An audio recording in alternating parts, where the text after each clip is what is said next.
Good morning class. Vidyachand Chaudhary महाविद्यालय से आज मैं आपके सामने भी थर्ड ईयर में हमारा टॉपिक है अभिप्रेरणा के सिद्धांत यानी कि थ्योरीज ऑफ मोटिवेशन। थ्योरीज में अगर हम देखें तो यहाँ पे थ्योरीज तो बहुत है, लेकिन यहाँ आज हम दो थ्योरी देखने वाले हैं।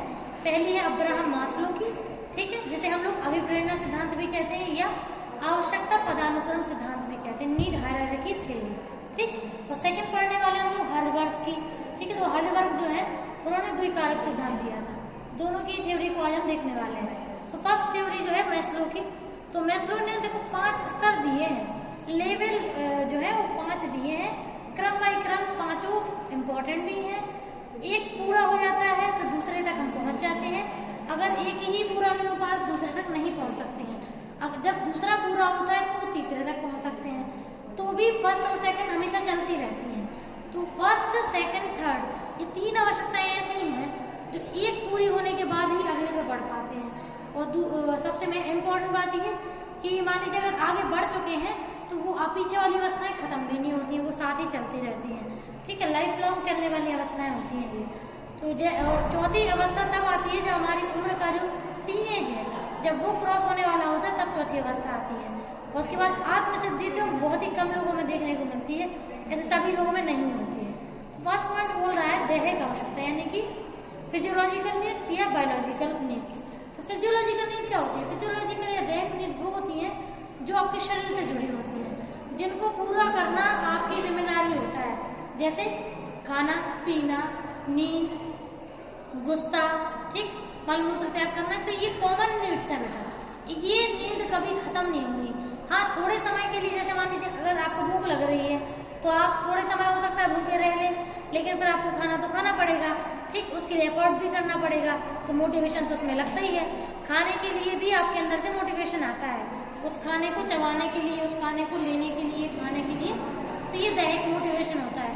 अब खाना खा लिया तो ऐसा तो है नहीं कि एक बार खा लिया तो अब जिंदगी भर खाने की जरूरत नहीं पड़ेगी, ऐसा तो कभी होगा ही नहीं। तो ऐसे पानी पी लिया मान लो, ऐसी जो फिजियोलॉजिकल नीड्स होती हैं वो टाइम टू टाइम, एक टाइम पीरियड के बाद दोबारा से जरूरत होती है उनकी, आपको फिर पूर्ति करनी होती है।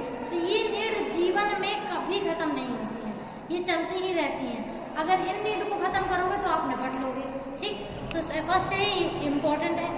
अब जब आप पूरी इतनी व्यवस्था कर सकते हो कि आप खाना पीने की पूरी व्यवस्था है आपके पास, अब आप सेविंग्स कर रहे हो, जब पैसा बचाओगे तो आप ये सोचो कि भैया कि आपके पास 2 कमरों का एक मकान ही हो जाए, है ना, जिसमें आप आराम से सुकून से रह पाए, है ना। तो आप सुरक्षा के बारे में सोच रहे हैं आप। तो जब आप सुरक्षा के बारे में सोचते हैं, क्योंकि आपको मालूम है कि अगर मान लो हम झोपड़ी में रह रहे हैं तो सर्दी मौसम, हमारे यहाँ मौसम बदलते रहते हैं, सर्दी गर्मी बरसात, ऐसे मौसम चेंज होते हैं। तो आपने देखा ही होगा कि जब मौसम बदलते हैं तो मौसम के अनुसार जानवरों से खतरा भी बहुत होता है, ठीक है। तो मान के चलो कोई जानवर है, तो अगर हम लोग सुरक्षा नहीं कर पा रहे अपनी, तो ये मान के चलिए बिल्कुल फिक्स है कि हम किसी न किसी जंगली जानवर का शिकार हो जाएंगे, ठीक। तो सुरक्षा के लिए हमें आवश्यक है कि हम एक ऐसा मकान बनाएं जो पक्का हो और जो हमारी सुरक्षा कर पाए। तो सुरक्षा के लिए ये बहुत ही इंपॉर्टेंट है। तो अब जब हम लोग बायोलॉजिकल नीड्स कंप्लीट कर पा रहे हैं तब उसके बाद ही हम सुरक्षा के बारे में सोचते हैं। मान के चलो अगर एक टाइम की ही खाने की व्यवस्था हो पा रही, दूसरे टाइम की हो ही नहीं पा रही, तो फिर उस समय आपके दिमाग में बिल्कुल नहीं आएगा कि आप सुरक्षा के बारे में सोच पाएँ।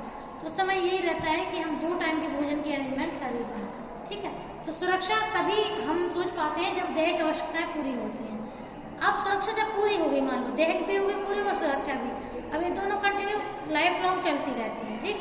अब सुरक्षा भी होगी तो अब हम सोचते हैं कि भैया हमारे दोस्त हो, हमारा समाज हो, हमारे फ्रेंड हो, हमारे पड़ोसी रिश्तेदार हो, हमारे मित्र हो जो हमें प्रेम और स्नेह करें, हमारा परिवार हो, तो ये सब कुछ हर कोई चाहता है। ये ऐसा कोई व्यक्ति नहीं होगा जिसको समाज परिवारजनों की जरूरत ना हो। क्यों? क्योंकि आप खुश हैं, दुखी हैं, अच्छा महसूस कर रहे हैं, बुरा महसूस कर रहे हैं, तो बांटने वाला तो कोई चाहिए ना। तो ये कब हो पाएगा? जब आपके आसपास कोई वैसे लोग होंगे, जब आपके अपने ही नहीं होंगे, तो आप कितनी भी उपलब्धियों पर क्यों ना पहुंच जाए, लेकिन अगर आपको प्रेम और स्नेह नहीं मिलेगा तो आप एक तरीके से पॉजिटिवली हेल्थी नहीं होंगे, ठीक है। नेक्स्ट है सम्मान की आवश्यकता। अब भैया ठीक है, फिजियोलॉजिकल भी कंप्लीट हो गई, सेफ्टी नीड भी कंप्लीट हो गई और लव एंड लवनेस भी कंप्लीट हो गई। अब ये तीनों साथ साथ तो चल रही है, खत्म कभी होंगी नहीं, ठीक है। अब आपको चौथी अवस्था है जो वो आपकी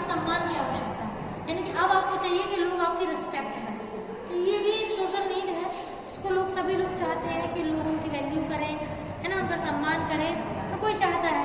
तो सम्मान भी बहुत इम्पोर्टेंट एक तरीके से नीड है, ठीक है। तो जो क्या बोलते हैं, ये जो नीड होती है ये 19-20 साल के बाद आई थिंक डेवलप होने लगती है। और इसके बाद चाहे बच्चा काम कर रहा हो चाहे नहीं कर रहा हो, चाहे लाइफ में कुछ भी उसने अचीवमेंट किया हो या ना किया हो, लेकिन वो ये जरूर चाहता है कि लोग उसकी रिस्पेक्ट करें, उससे ढंग से बात करें, उससे बात करने के तरीके पर कंट्रोल करें, मतलब ये सारी चीज़ें उसके अंदर डेवलप होने लगती हैं। तो अब ये तो ठीक है, अब देखो सम्मान तो मिल ही जाएगा अगर आप एक अच्छी जॉब पे पहुंच जाओगे, या लाइफ में सक्सेसफुल हो, या कोई अच्छा बिजनेस खड़ा किया है, या लाइफ में कहीं एक स्थिर पॉइंट पे हो, तो सम्मान तो आपको मिलेगा, ठीक। अगला है आत्मसिद्धि। आप तो जानते हैं कि आत्मसिद्धि एक ऐसा पॉइंट है जिसमें व्यक्ति उतनी ही आवश्यकताओं की पूर्ति करता है जितने की जरूरत होती है। जैसे मान लीजिए अगर 2 टाइम भोजन की जरूरत है अपने आप को जीवित रखने के लिए, तो उसमें केवल 2 टाइम भोजन पर ही कॉन्सेंट्रेट होता है, ठीक है। तो उसमें ऐसा नहीं रहता है कि दुनिया भर की मतलब एक तरीके से जो जबान का स्वाद होता है उस पर नहीं पड़ रहे रहते हैं। जैसे आप जानते हैं कि विवेकानंद जी हैं और हमारे गौतम बुद्ध जी थे, तो जितनी बड़ी बड़ी पर्सनालिटीज हैं जिन्होंने अपने जीवन में अपने मतलब बहुत सारी आवश्यकताओं को कंट्रोल किया है और उतनी ही आवश्यकताओं के लिए वर्क किया है जो उनके लिए बहुत मतलब एक तरह जिनको जीवित रखने के लिए जरूरी है, तो उनने आत्मसिद्धि को प्राप्त कर लिया है, ठीक है। मान लीजिए अगर उनको लगता है कि 3-4 जोड़ी कपड़ों में हमारा 1 साल गुजर सकता है, 5 जोड़ी कपड़ों में, तो उससे ज़्यादा वो लेते नहीं हैं। तो ये क्या है, ये बेटा आप जानते हैं आजकल तो मतलब ये ट्रेंड हो चुका है, ऑनलाइन का ज़माना है, हर बच्चा हर दिन शॉपिंग करता है, तो ये मतलब एक तरीके से वो आत्मसिद्धि तक पहुँच पाना उनके लिए मुश्किल होता है, ठीक है। तो सभी लोग नहीं पहुँच पाते, गिनती के लोग इस पॉइंट तक पहुँच पाते हैं। अब नेक्स्ट है हर वर्ग की द्विकारक सिद्धांत। द्विकारक मतलब है 2 पॉइंट की बात करिए, एक स्वास्थ्य से संबंधित, एक अभिप्रेरणा से संबंधित। जब हमारे अंदर मोटिवेशन होता है तो सबसे पहले तो हम ये सोचते हैं कि हमारा मेंटल और फिजियोलॉजिकल दोनों हेल्थ सही रहे। दोनों हेल्थ कब सही होगी, जब हमारा वेतन ठीक होगा।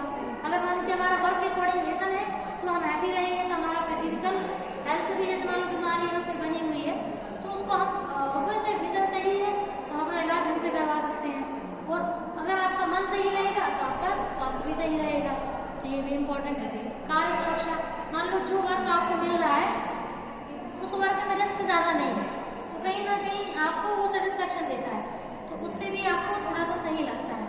नेक्स्ट है व्यक्तिगत जीवन, यानी कि पर्सन की जो पर्सनल लाइफ होती है, जैसे मान के चलो अब ऐसा तो है नहीं है कि अगर वो 12 घंटे की कोई जॉब कर रहा है तो 12 घंटे वहीं पर रहे। मान लो फैमिली में कोई इमरजेंसी आ गई और उसको जाने के लिए मना कर दिया गया, तो आपको लगता है कि ऐसा वर्क उसको कभी एक अच्छा स्वास्थ्य दे पाएगा? बिल्कुल भी नहीं, क्योंकि वो अंदर से परेशान रहेगा कि बताओ अपनी फैमिली के पास नहीं जा पाए इमरजेंसी में, ऐसे समय पर हमें वहाँ होना चाहिए। तो व्यक्तिगत जीवन में व्यक्ति का देखिए होता है, तो उसका स्वास्थ्य तभी सही होगा जब उसका जो जॉब एरिया है उसकी पर्सनल लाइफ की इमरजेंसी वर्क के लिए उसको कभी कभी जो छुट्टी है वो दे सकता है, ठीक। तो नेक्स्ट है प्रतिष्ठा। तो आप जानते हैं कि जब कोई पर्सन एक तरीके से अपने जीवन में प्रमोशन पाता रहता है, ठीक है, हमेशा जॉब में प्रमोशन लेता रहता है, एक सही प्रतिष्ठित जीवन को जीता है, तो उसका स्वास्थ्य भी सही होता है, और जब स्वास्थ्य सही होता है तो उसके अंदर मोटिवेशन भी बना रहता है। अगला है तकनीक, यानी कि आप जानते हैं जब भी नई नई टेक्निक से पर्सन वर्क करता है तो बोर भी नहीं होता है और कुछ नया सीखने को मिलता है। तो टेक्नोलॉजी बहुत ही इंपॉर्टेंट होती है व्यक्ति को जॉब में रखने के लिए और उसके अंदर मोटिवेशन को बनाए रखने के लिए। नेक्स्ट है सहकर्मी, यानी आप जानते हैं अच्छे कोवर्कर होते हैं, कलीग्स होते हैं, तो काम करने में मजा भी आता है। जब कलीग्स अच्छे होते हैं तो स्वास्थ्य की जो परिस्थितियाँ हैं वो भी ठीक ठाक बनी रहती हैं, ठीक। तो ये हमारा स्वास्थ्य संबंधी है। नेक्स्ट है अभिप्रेरणा, यानी कि मोटिवेशन होना बहुत ही इम्पोर्टेंट है, ठीक। तो अब हमारा जो उपलब्धि अभिप्रेरणा कारक है उसमें फर्स्ट है हमारी उपलब्धि। उपलब्धि मतलब है कि हर व्यक्ति चाहता है जीवन में कुछ ना कुछ गेन करना, हमेशा कुछ ना कुछ, एक चीज मिलती है तो अगली चीज के लिए कोशिश करता है, अगली मिल जाती है तो उसके अगले के लिए।